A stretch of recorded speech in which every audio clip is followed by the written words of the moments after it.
Do y'all want to reduce your chances of getting any of these weird foodborne illnesses? Well, let's source more of our own local greens. Right here we have one that a lot of people don't know about. It's delicious, it's native, and there's actually a toxic look-alike growing right next to it. So we'll jump into some of these characteristics.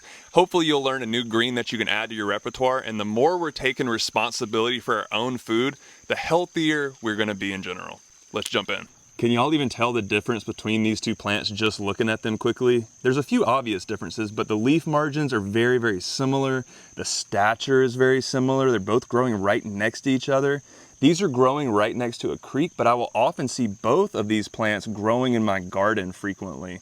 So let's learn how to ID the edible one from the toxic one in just a few simple steps. So I know you're dying to know which one of these is edible. Right here we have clearweed, which is Pilea pumila, it's in the nettle family. And right here we have three-seeded mercury, Acalypha rhomboidea, and this is in the euphorbia family. So just based on the families, you could probably guess which one of these is edible. If you guessed clearweed, you got it. And this is very easy to tell these two apart if you start looking a little bit closely.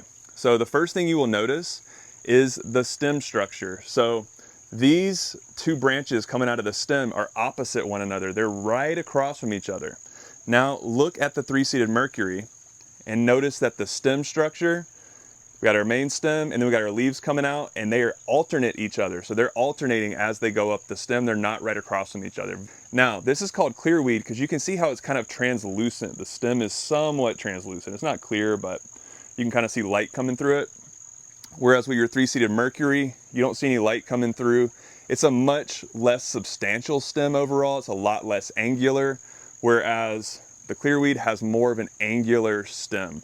And also on this particular species of Acalypha, we're noticing a little bit of pubescence on the stem. I don't think all the species will have that little hairiness right there, but that is one characteristic to note on this really, really common one. Whereas the clearweed is very, very smooth. Unlike its cousin stinging nettle, you can actually eat clearweed raw without worrying about stingers at all. If the clearweed is starting to go to flower, I might not eat so much of it at that point. I really prefer to cook it, but it's delicious raw or cooked. Just to be clear, eating some three-seeded mercury is not going to kill you. The worst that's going to happen is you'll have some digestive upset. It's a digestive irritant like a lot of plants in the euphorbia family, but just follow the characteristics I gave you so that you can identify clearweed properly and enjoy it. Hope you guys learned something. Please follow for more wild food wisdom. Thanks for watching.